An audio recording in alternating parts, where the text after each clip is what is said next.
Welcome to the Kingston Creative Virtual Artwalk. This is where we talk to the filmmakers. I'm Tavia Benjamin, and with me I have some amazing filmmakers. If you haven't done so as yet, visit the Kingston Creative YouTube channel and watch these amazing films. But in the meantime, let's give you a sneak peek if you haven't watched, and let's talk to them about these films, the inspiration behind them, what they want to resonate with us, and for those who haven't watched, just to give you an idea of what these films will be about. So thank you very much for joining us. And with us, we have Eccleston, Anya Freer, Darren Douglas, Rita Gay, and Ryan Eccleston. Those are all the filmmakers we'll be talking to. Some of them will join us later. But let's start off by talking to Anya. How are you, Anya? I'm well, thank you. How are you? I am good. Thank you for joining us. Actually, before we go into your film, I'm just going to ask each of you to just introduce yourselves to those watching so they can know who you are. So when we go into the discussion, they can say, okay, all right, I'm making that connection. So you can go ahead, Anya, just briefly tell us who you are and how you started in film. Yep, so my name is Anya Freer. I am a filmmaker, an artist, and a curator. I'm Jamaican Australian, and I came to Jamaica for the first time 4 years ago. So my filmmaking is really around discovering my Jamaican ancestry and my roots. Nice. Thank you so much. Now let's hear from Neil Waith. Tell us about yourself briefly and, how you started in film. Okay, morning everyone. Thank you for having me. I personally would have started in film at the Arabaro Center for Creative Imagination, which is at the Cave Hill campus, University in Barbados. And specifically with this project, I collaborated with 2 other graduates of the center. I'm based in Jamaica, and essentially when I go home, I try to do projects with individuals I've not worked with in a while. Thank you so much. Now, Ryan, could you tell us about yourself and how you started in film? All right. I'm a filmmaker, photographer. I'd say also a curator as well. Have a strong interest in history, culture, and so on. I grew up moving around. My childhood was pretty nomadic, so that helps to inform the work that I do. I'd say I've moved back to Jamaica in 2014. Went to college for filmmaking, ran the gamut, broadcasting, photography, and filmmaking. So, yeah. Thank you so much. Thank you guys for introducing yourselves. So there you have it, guys. The other filmmakers will join us. But in the meantime, let's talk about your film. Since we're with you, Ryan, let's start with you again. So today there was a showcase of your film, The Heartbeat of the City, Verse 2. Did I get that right? Yes, ma'am, you did. So tell me, why that one? I mean, when I watched it personally, it gave me chills. The person you interviewed said that Kingston is the golden spot. It's, and you should live for whoever you live amongst. Tell us why you selected that film and what that means to you.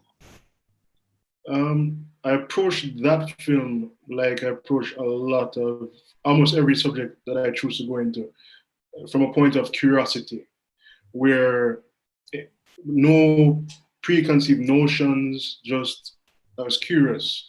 And the naissance from that was the pushcart derby. And I came across a piece in I think it was a Star at one point, where I saw this man, Evan Williams, was billing cards, and I used to represent Kingston and St. Andrew in the pushcart derby. That was really big in the 1980s. So I sought him out. Yeah. So I sought him out. And he basically lived right by Coronation Market in Rose Lane. So I sought him out and basically laid it down what I wanted to do. He was a bit skeptic because he was like, look, I've heard all this before and so on. And, and I'm pretty much a person that believes in actions. So I said, okay, this is what I'm going to do. And a friendship formed from that. I just went in with an open mind, asked questions, and then it turned from the pushcart derby into the functions and forms of the pushcart in itself in the market.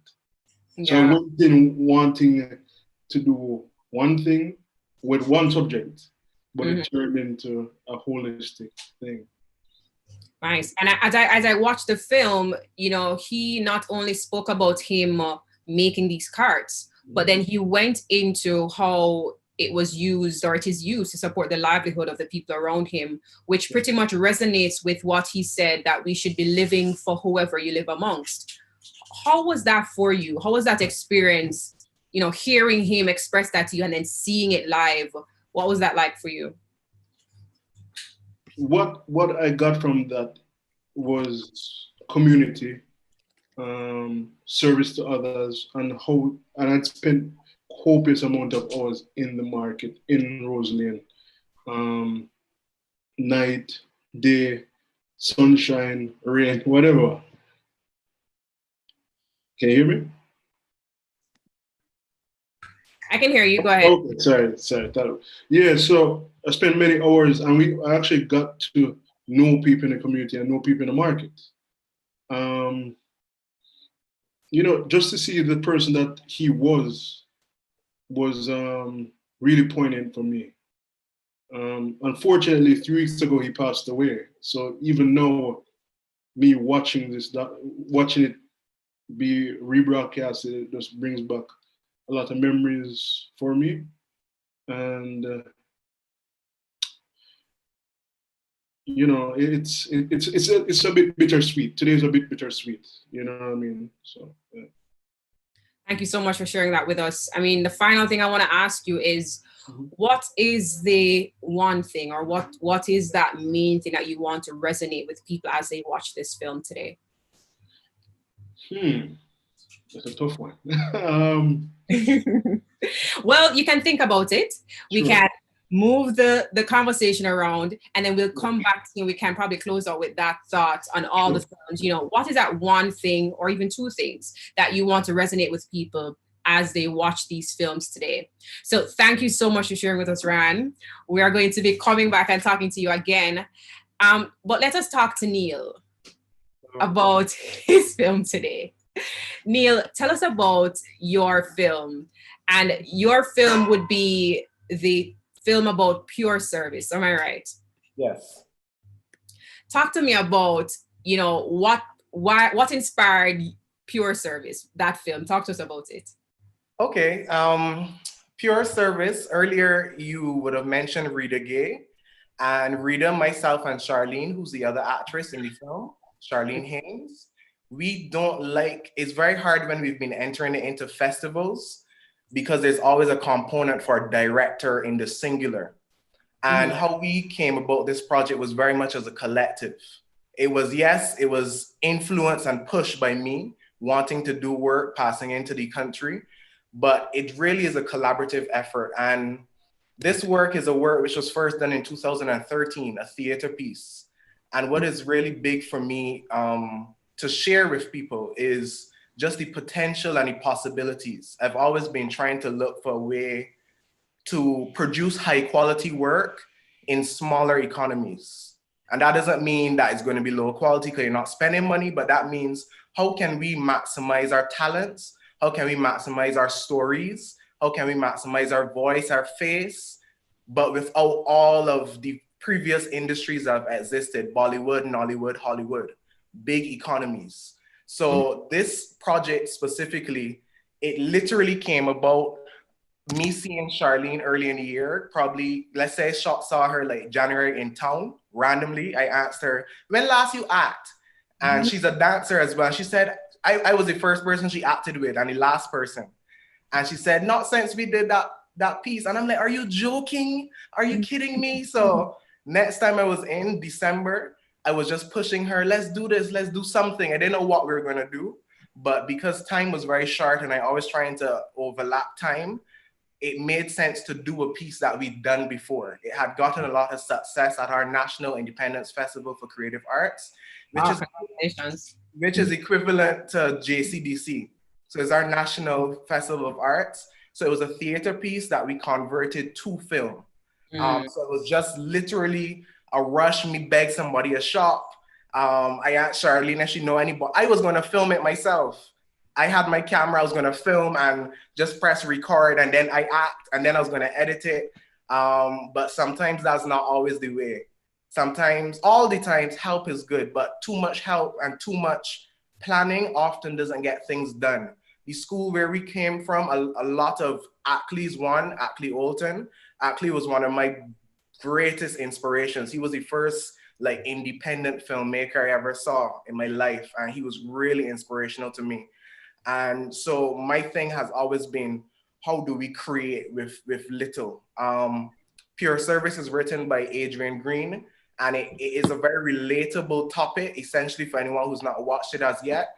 It is just a disgruntled customer who believes that they know best, and a customer agent who has to say the right things and compose all information on one side or the next. So it was fun. The intention was to, one, do something, complete something, and also two, to enjoy it, enjoy the process. I want to give thanks to the pandemic because of the pandemic, we were able to share it a lot more. I had a little more time to finish up edits and produce it and distribute it. So that was very helpful. Oh, thank you. And I mean, that quote you just made about giving thanks to the pandemic, I mean, a lot of us are not giving thanks to the pandemic, but that's a very pointed thought, because the blurb that starts this film says that sometimes the solution is right in front of us. And this pandemic has definitely given us solutions right before our eyes. Well, it's probably been there all along, but we haven't been able to see it because we're so busy doing all sorts of other things. But now this time we're more focused on what's important to us. All right, lovely. Now I want you to also think about, as we speak to Anya, what is that one or two things that you would like people to take away from this film, or that you would like to resonate with them as they watch this film today? So let's talk to Anya. Hey. Today you featured 2 documentaries with us. That's correct. And the first one I saw was St. John's Studio, and you also run Goat Curry Gallery. Now talk to us about, St. John's Studio. Why that documentary? What does that mean for you? Okay, so 4 years ago when I got to Jamaica, and I was traveling around, and this was my first time coming to my grandparents' home country. And I actually just decided to stay and live here permanently, because there were so many stories. So I'd come from a filmmaking background in Australia, and I was suddenly like having these conversations with people as I was moving around the island, and I just needed to be documenting them. Like I was just like, these are beautiful little vignettes, and I was putting everything on my social media. So I was making 1 minute, very short documentaries.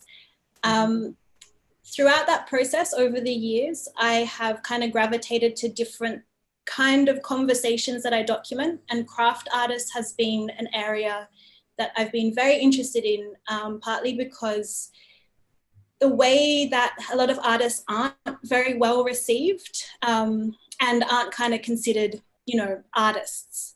And I found that idea sort of interesting, and I wanted to explore that more, because as I was featuring people on my platform, it was Jamaicans who were like super excited and like wanting to buy the pieces and wanting to engage and wanting to hear more of the stories.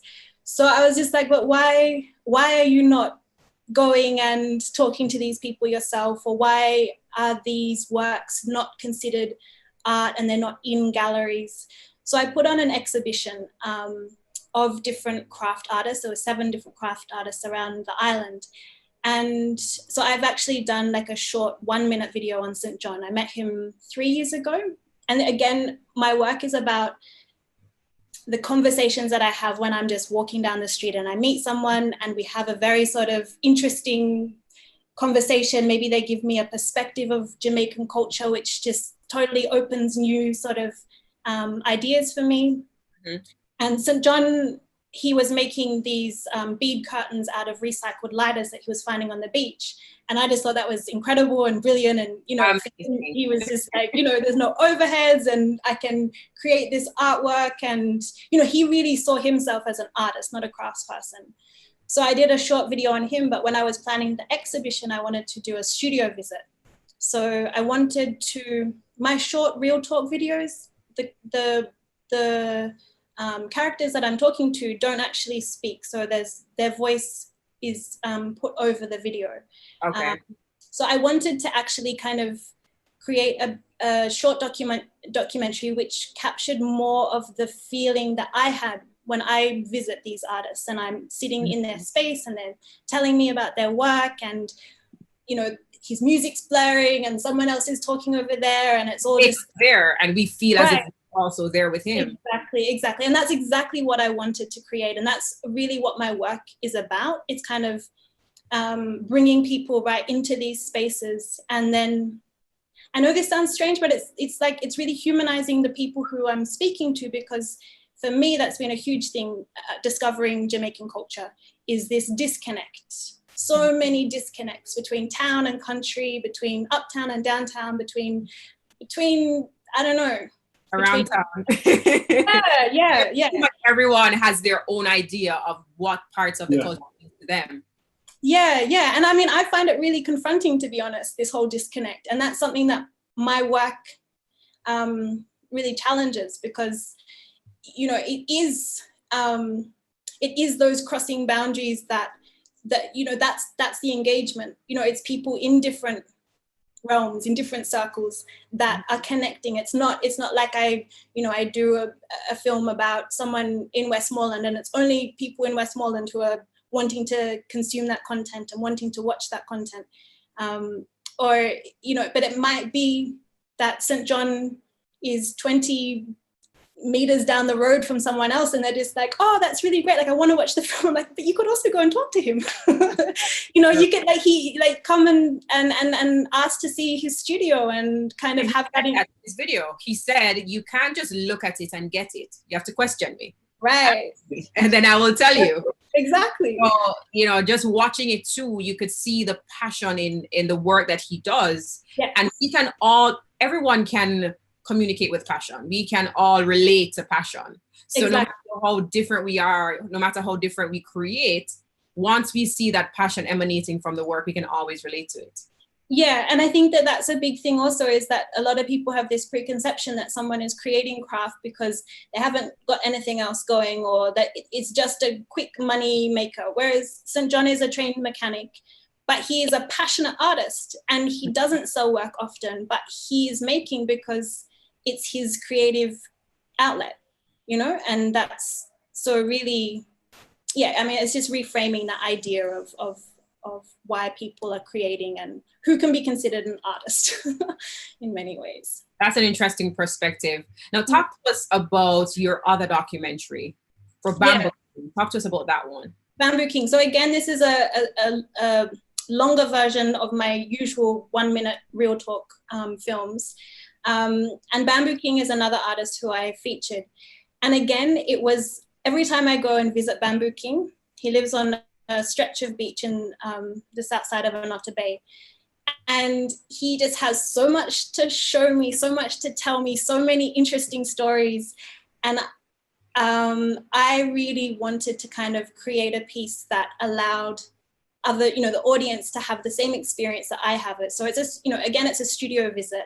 But I mean, both of these artists, it's just like, it's so easy because they're both so charismatic and they're both so interesting.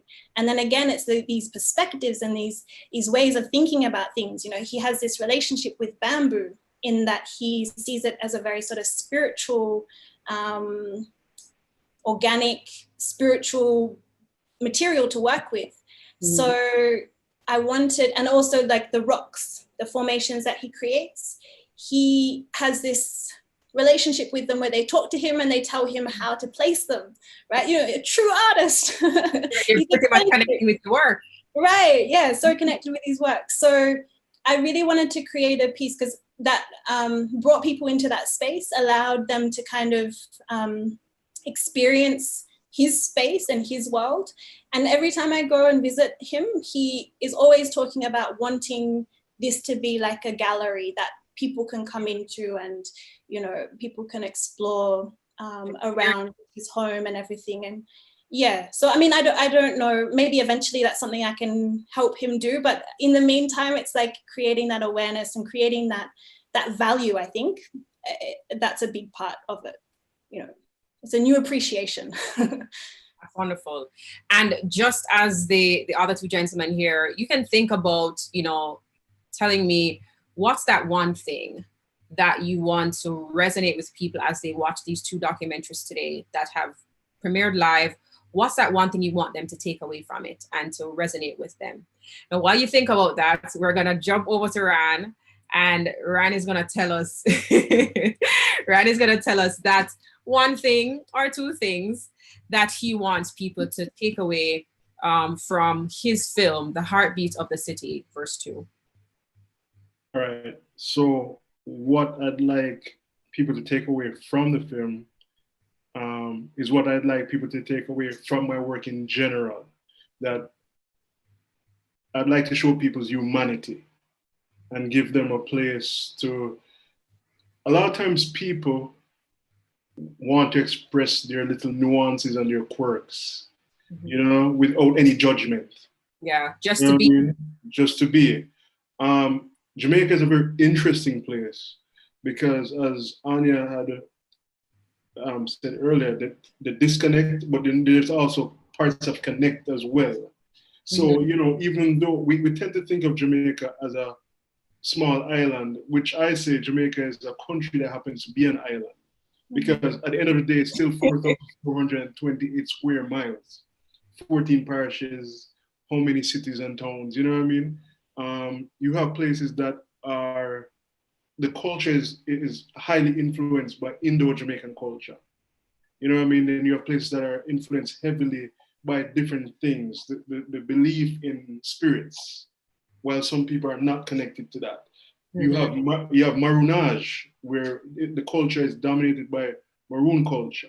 You have places in Western Jamaica where you can see it's heavily influenced by Scotland and Germany, i.e. Germantown. You know what I mean? So these are culture is a conglomerate of cultures, pretty much. Yeah, and I think that we sell ourselves short by not looking at it like as that. You know, so even for me, just zoning in on pushcart culture is because the more I dug was the more that everybody's like, yeah, sometimes like if I want to buy a house, I just push carts for like 6 months. If I want to buy a car, you know, if my car is broken down, I'll go right back to the cart. Just to get some money. When I saw that, like my mind was blown. I was like, how much money can you really make to buy a car? That just looks far-fetched. And I remember at one point I was filming like in February, like some more, because as each time goes, I was filming, and then somebody was just like, yo, you have like put it this way, the hierarchy of like men who are desired are the cartman in a certain place, because he's seen as a financial security. Yeah, wow. So, you know, we're living our lives and not even thinking about these things. People have many different realities. True. And many different ambitions, and what is the ceiling for each one, you know? And we're also different, but the same at the same time. Yeah. That's interesting. I like variety. Yeah. And we all do. Who wants to eat crackers every day? No, if everything like crackers, boy, I'd be sad. So thank you so much for sharing that film with us. And we're gonna ask Neil to tell us what's the one or two things that he wants to resonate with people as they watch his film today. Okay, so I'll give two. The first one is from the film's perspective, speaking on service. And very often, whether we are a store clerk or we're a customer, we treat people almost as processes in getting what we need to get, in getting the product. We treat them almost like machines. They want to press the button and get the cash, press the button, get the product. You just want to do it. But I just want to urge people to just take a breath, and take a second to listen to someone and treat everyone equally. That's very cliche, but it's something that cannot be said enough. However, the greater point for me, greater, believe it or not, is really the process of this work. And really, I want to encourage filmmakers, artists of any genre, any discipline, to look at what Anaya's done, look at what Ryan has done, and realize that they've excavated beautiful, powerful stories from humans that were there, from stories that were there already. And very often, young filmmakers, everyone wants to write, produce, direct, and act in a script. But we often forget that many of the works we watch in quote unquote A-list Hollywood films, the formula is tried and true. The stories are tried and true and regurgitated and recycled. They've been doing Shakespeare for 450, 500 years now, and they're still doing Shakespeare and they're still mastering their story. We have to remember that we have our stories, we have our possibilities, and we have potential for formulas and processes. So that's really important for me. I want people to, when they look at the film, realize that this work was done between the hours of 10 a.m., having a window of time with this shop. This is a set shop we were in, by the way, big up Bajan set shop. So people were coming in there to buy dildos while we were filming, and we would have to pause and just act like we are not filming and just let the actual store clerk come and make the purchase, and then we continued. So this was like a 3-hour window in a location. This was like one meetup, no real rehearsal. And this is something that's doing quite well in festivals and people have enjoyed. So for me, it's really a labor of love. For me, it's really an example of what can happen.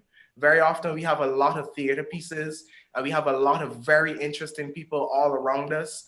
And we try to recreate the wheel as opposed to going with what we have. You can use your phone, you can use your ideas and then representing it to people. So that's really important for me to say. So I love what Ryan is saying at the cart story. Now I really want to watch it. And then Anaya and this bamboo thing. That's honestly, that archiving, because Pure Service really is an archive. Really, because for me, I did this piece in the biggest stage in Barbados, potentially, our gymnasium.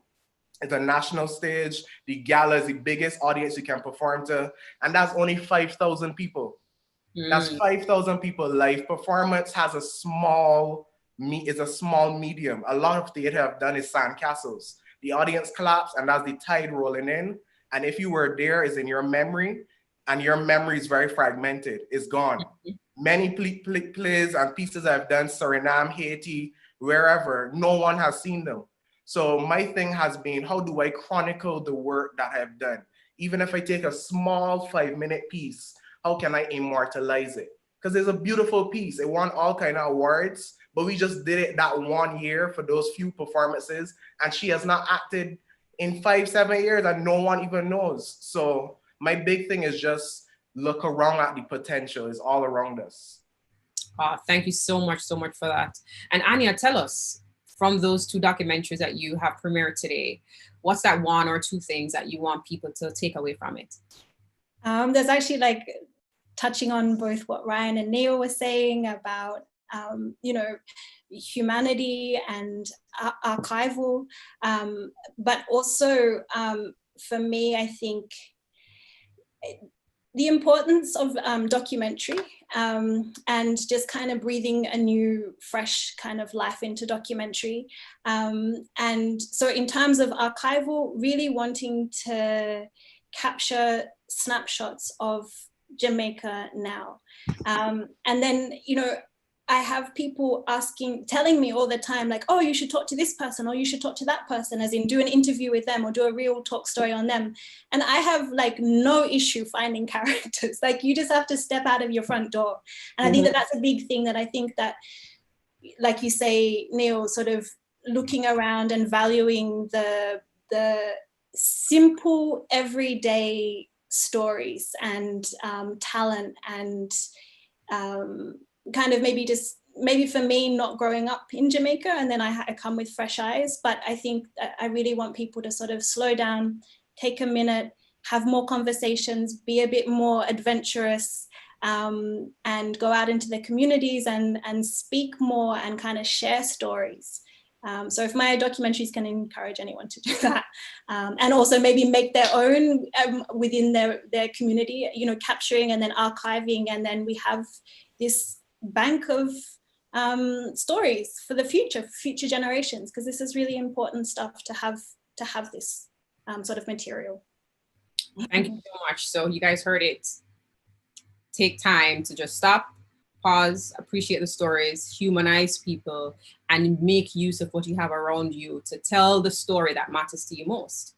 Now, if you guys are just joining us, this is the Kingston Creative Virtual Artwalk, and we are talking to 3 of the filmmakers that premiered today. We're talking to Ryan Eccleston, Anya Freer, and Neil Waith, who premiered their videos on Kingston Creative's YouTube channel. If you are not subscribed to that channel, please go to YouTube, follow Kingston Creative, and you will see these 3 films. Well, for Anya Freer, she had 2 documentaries today, St. John's Studio Visit. We also saw Bamboo King Studio Visit. And then for Neil, along with Rita Gay, their film Pure Service. For Ryan Eccleston, his film The Heartbeat of the City Verse 2. There on Kingston Creative's YouTube channel, you'll also see Ackley Alton's film Black Doll and Darren Douglas' film The Tree Speaks. So please go there and watch those films. But guys, before we wrap up, I want to know if you can have just a quick conversation around some of the things you shared earlier too. Any of you can volunteer to answer any of these questions. We can just have a chat about it.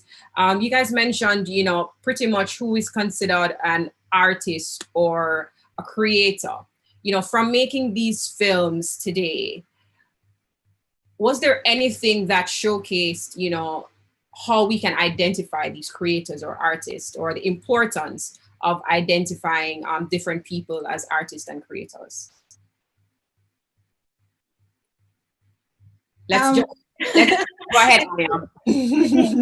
Tavia, you were mentioning as I was speaking passion, and I think that is, and I think also dedication. And for me, that's 2 main things in the artists that I was documenting.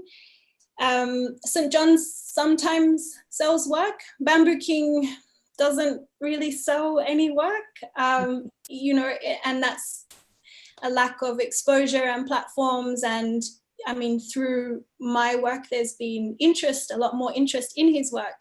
But I think testament to both of these artists is that they continue to create, and they're dedicated to their art, and they're passionate and they're enthusiastic. And I mean, me just going into those spaces, like, how can you not get completely consumed and wrapped up? And I think as an artist, all of us are artists, and, you know, you develop tunnel vision and you have a passion, and you just dedicate so much time to that. And so for me, the craft artists that I was speaking to, but then also actually I got onto artists because it was hairdressers that I was speaking to who were describing, or a barber who was describing his work as an art form. And I loved that. And that was something that I found very unique in Jamaica, people taking a lot of pride in the work that they do and likening it to art. And for me, that was just like, oh, wow, this is so beautiful. So I think, yeah, there's so many different types of artists, and that dedication and passion really shines through. So it's pretty much who you are and what it is that you are creating that makes you an artist. So you can define that for yourself. I mean, Ryan, before I watched your film on carts, I mean, I've seen carts in downtown. I drive past them. I know of them. Nowhere in my thought would I ever consider to say, but wait, this is an artist. This is a creator. From your own experience making this film, how did that come out to you, you know, and resonate that these people are really creators and artists? The demonstration of compulsion and pride, you know, being compelled to do it, and also differentiation. There's some people break down and be like, yo, I made my wheels like this. Or they'll say, I remember like they're saying like in the 80s, box carts were the things to be made, like the carts that came up on that had 4 diameters, like basically a box. but now it's like flatbed carts. So like even like it's almost like how clothes change fashion. Mm-hmm. The cart changes in fashion in that sense. So, Wow. So it's like, you upgrade the cart. yeah, and then also it's like it's like what was the sensibilities of the time also. Mm-hmm. You know, what was needed in the 1970s no longer is needed in the 20s, in the 2020s, stuff like that. So we change to fit the time. And also maybe certain materials are no longer available, Right. or newer materials have been here, so stuff like that. Better ones that can, make it Yeah. nice. That's interesting. And I mean, we can all look at it as being simple, but I can make a hand cart. I tried to steer one day. I tried to steer one day. It's tough work. It's harder than driving a car? Yes, because you have to put your body into it. And also there are women who are handcart people as well. So that's also very interesting as well. Wow. Neil, I see over there laughing. Have you ever driven a handcart before? Not yet, but I think into today.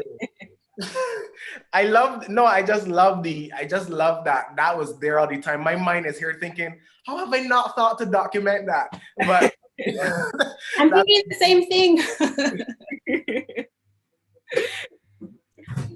Because it's just as you also said, Anya, sometimes these things are right before our eyes and we stop to see them. Yeah. And when you're saying, Ryan, about pride, it's, like I completely agree, because that sense of pride that people have in what they do and whatever that is. Yeah. I mean, when you watch that film and he talks about just how proud he is to be able to make these handcarts, rent them out to others so that they can support their families, like it's the ultimate thing for him. You guys need to go watch that film, because I got chills just listening to it and just, hearing how they feel about what they're creating and what they're able to give back to their own communities.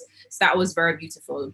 I mean, for you, Neil, how do you look at, for persons who probably weren't trained as actors or, filmmakers, but they have this passion, how do we encourage them to call themselves an artist or a creator? Because for some, they think that I can't call myself an artist or a creator until something has happened, or until I've reached this place, or until someone has put that title on me. How can we encourage persons who have the passion to own that for themselves? What's your thoughts on that? Okay, the first thing I'd say is that arguably everyone's an artist. Everyone has creative energy that they can put forth into the world. However, everyone doesn't identify as artists, and a lot of that is just our socialized reality. For me personally, it was very important for me to say I am an actor for the greater part of 10 years. Before, I didn't want to touch film. I went to school to do theater and film, but I purposely didn't want to touch film. I was just like, I don't want to learn anything. Even though I was learning, I just wanted to master like one thing, and then I could get into photography. Then I could slide into film. But what I'd say to people, this is an ongoing thing people come with. And phones, honestly, let me here in Kingston Creative, phones have already surpassed the capabilities of these quote unquote big cameras. And I really believe that in a year or two, it will become more mainstream. People, the potential is there already, but I think it's just like a head thing. We gotta get past, oh, you have a big camera, so you can do this. I often tell people, I have two cameras. My older camera, an iPhone 6 has a better camera than my big DSLR, my Canon that look fancy. Yes, I can do more through skills and experience and knowledge, but I'm just saying the potential of an iPhone 6 to show the level we're at. We're at iPhone 12 right now.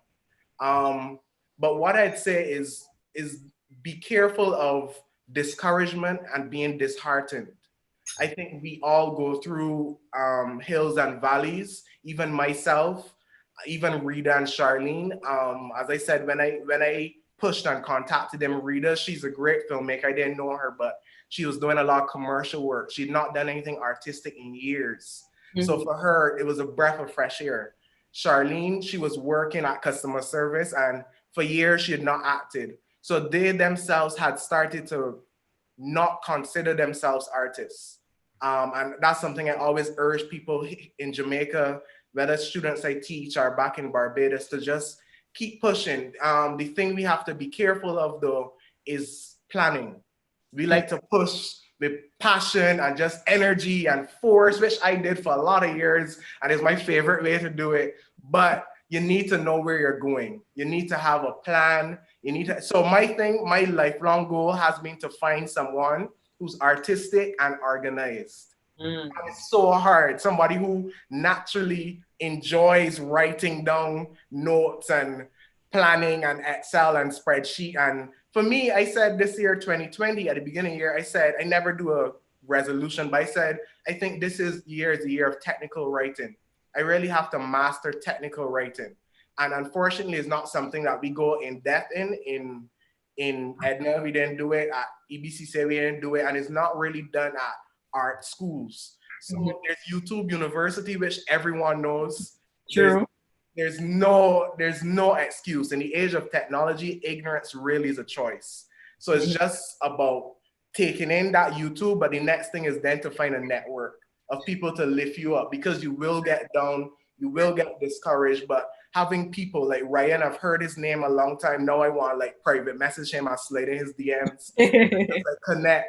So connecting and networking is everything. In Jamaica, I'm here just trying to build bridges, just trying to connect the islands, because we're just separated by these highways, which are rivers, you know? We think the sea, but we're very connected, and it's just to see the commonalities, and it's just to encourage. So anyone can create, and I would encourage you to just find people to boost you, because it's hard sometimes to motivate yourself in the morning. Nice. Thank you so much. And we have persons watching this live and they have questions. And there's a comment in the chat that says, we have many stories and creative people, but they can't seem to launch as how, you know, you'd have music. So I'm going to throw this out to all of you and you can give me your perspective. The question is, what's blocking the full emergence of Jamaican film? But I'm going to expand it. What's blocking the full emergence of Caribbean film? Because of course, we don't only have Jamaican filmmakers here. So start us off, Ryan, what are your thoughts on, you know, what's blocking, you know, Jamaican film, or is there even a block? What's your view? I'd say yes, there is a block, and no, there isn't a block. Okay. All right. We're in one of the greatest times in history now, because communication is just like on rapid. Now we have tools as phones. We have the democratization of equipment is something that people are utilizing. But also I think that we have to look at the seriousness of our own traditions and cultures. So it's to bring across, let's just say, an Anansi story, something like that. That is just as important as Harry Potter. You have to think of it like that. You know what I mean? So it's one thing to get like the technical things down and so on, because that gap has tightened. But no, it's to understand that, you know what, these stories are just as important as Harry Potter or whatever, you know, and you have to think like that. You have to change the way you think. Okay. I completely agree with Ryan in the sense of like valuing the stories which are here, and you know, taking more ownership and kind of stepping into this space where you're elevating those stories. And I mean, like very, very quickly, the rest of the world is going to jump on board. So, you know, I think that the filmmakers here need to take initiative on that and actually really start championing and pushing and telling the stories which are here, which I think, you know, happens already, but I think that that's just something which can. We have to be positive gatekeepers. Yeah. Because whether we like it or not, what tends to happen a lot of times is that people come for like 2 weeks, whether it's a a documentary that talks about Jamaican food, or a very a very a very deep context as far as maybe politics or whatever. But you can't fly into a place for 2 weeks and really get to the bottom of, you know what I mean? So it's up to us as people who live with the consequences, the day to day, to be welcoming, but also proper gatekeepers of our own stories, cultures, Right. and a narrative. You know? And I mean, that was me in many ways. You know, I came in, and I was only going to stay for a couple of months. And yes, I have Jamaican heritage, but essentially I was just kind of coming in and wanting to create stories and leave again. And within the 3 months that I had on my visa, I was like, I cannot do that. Like, I have to stay, I have to be here. And so I got my citizenship, I got my passport, and I'm living here permanently because, but at the same time, I know that coming in with fresh eyes, you know, coming in and seeing things in a different way and just being like, wow, this is incredible, and wanting to value and document. But definitely, because I mean, I'm in that same kind of boat where I do come in with an outside perspective. But then staying and being and kind of nurturing, and I think all of that's very important. And like you say, then working with the gatekeepers. Yeah, but positive gatekeepers, not those gatekeepers just cause, you know. Yeah. And I think also the things that you said with fresh eyes. I think for me, growing up in the US, growing up in the Middle East, but also always going to high school here, prep school here, it's a touch and go in a sense where, yes, I'm still rooted here, but also when I'm away, it's still like fresh eyes, just like you said, you know. Something that people take for granted, you're just looking like that. Well, exactly, yeah. And then suddenly, there's this new appreciation. And I think that's really beautiful when you see that new appreciation and valuing of very sort of everyday simple parts of culture, which other cultures do all the time. You know, it's just, and that's what storytelling and filmmaking is about, is kind of elevating these very sort of everyday stories. And if we're not, but I feel like the everyday is just so much richer in Jamaica, so much more exciting, so much more, you know, vibrant, and it's so much material. What do you think, Neil? I mean, do you think there is a block of, you know, emergence of film in Barbados? It is you're from, right? Yes. What are your thoughts on that? I was just taking in and learning and listening, because this is, oh my goodness, a conversation I've been having for like 15 years. I want to reference Lenny Littlewhite, and Lenny Littlewhite is the director most famously known for Royal Palm Estate, and he's one of the founders of CVM, but he's known really now as a businessman. And at a Gap Fest about 2 years ago, he said something that I've tried to really encapsulate and understand. And essentially he said, find your niche in the thing you love so it can earn for you, and then you can create what you want. In a different way, I would say, as Camille Kwamina, she's one of my lecturers, she says, get a job so you can do your work. That's a simplified way of looking at it. And I think the question that person is asking is why we can't bust, essentially.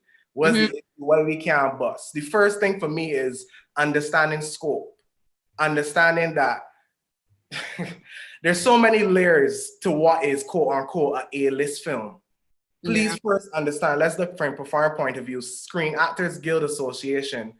Only 5% of those people registered in the Screen Actors Guild actually earn a living from acting. So I always ask people, if people say you're an actor, what have you been in? I said, can you list 50 actors?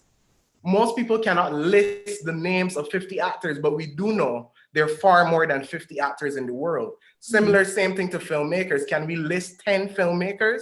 Can we even, so we have to understand the distribution element. So if I look at Jamaica specifically, there is a heavy opportunity and market in music videos. Music videos have really grown and improved. I always like to watch them and read the comments, because I think the music can be a vehicle. The music already has a kind of distribution agency, thanks to reggae music, dancehall is already sailing. So if you can hop on something that exists, the example that Lenny was given was hotels may need marketers, somebody to help market or push or promote their thing. Something I did here when I first came here, I literally just go to like National Outdoor Agency or marketing. I'd walk in and ask to speak to a manager and just ask them if they need a photographer. Like, so the big problem and the big block is not necessarily that you can't bus, is that we trying to eat off of like our big bus thing.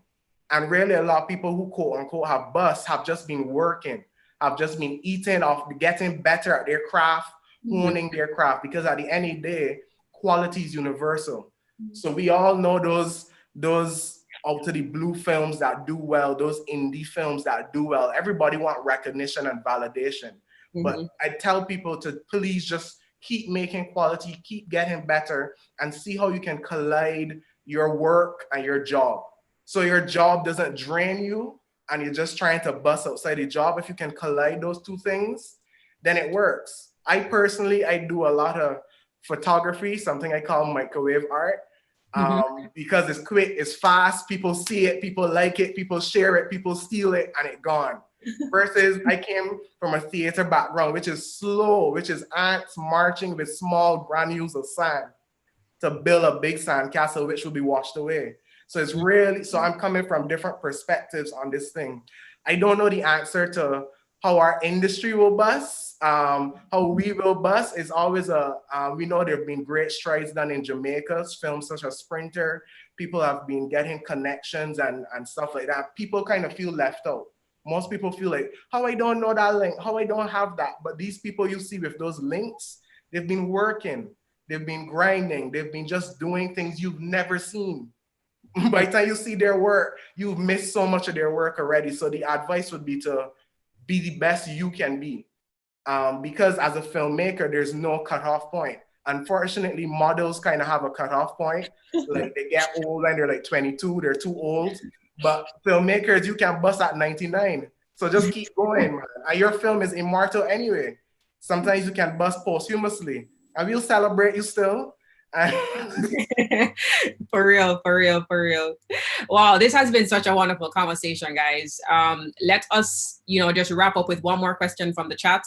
And the question to the chat for talking so much. They didn't get a lot of questions. They love it. They love it. They love it. So the question is, it's a statement with a question, we win. As young new age filmmakers, the question is, are you trying to move away from the issues of skin color and film, where there are some films where you're just seeing light skin?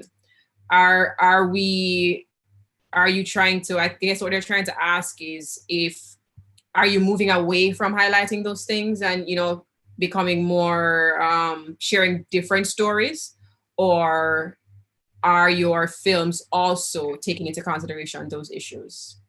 Anyone can take a jab at that. I think for me, coming to Jamaica and experiencing such a divided culture, and coming from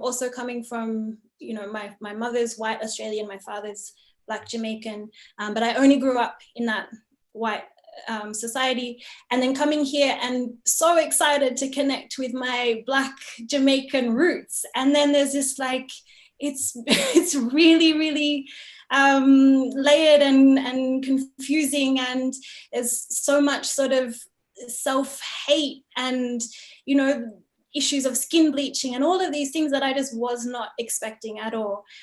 So for me, kind of diving into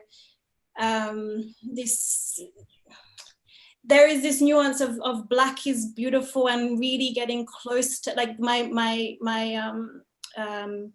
Real Talk series is very, like, I use a lot of macro, and I'm like close to skin and hair, and because I come here and I am complimented for my white features, opposed to, and I find all of this very, very, very confusing. So I think that there's a lot of kind of undertones in my work which is about celebrating Blackness and sort of questioning these divisions, and also just kind of making it an open conversation, because it might make people uncomfortable here, but luckily I didn't grow up here, so I can maybe, you know, start a conversation, and if people want to, you know, interact, because, you know, I do appreciate that because of how I look, I get treated differently, and I'm able to move through different spaces. And so that's an incredible privilege, which I think is crazy and, you know, shouldn't exist. But by moving through those spaces, as in those different, you know, areas in Jamaica that we were talking about, and creating more open conversations and dialogues and bridges, and maybe allowing my platform to kind of celebrate other things which maybe aren't normally celebrated. For me, color is actually a big undertone in my work. Thank you so much for sharing that. And guys, I mean, we've been having a good chat, and we are so grateful that you took the time to share with us, you know, talk to us about your films. And before we close out, I just want to ask each of you to just drop us with that one line that you want people to remember about you. I'm going to start off with Ryan. And for those joining us just now, he premiered his film, The Heartbeat of the City Verse 2. You can find it on Kingston Creative's YouTube channel. So Ryan, tell us, what's that one thing that you want people to remember about you as a filmmaker?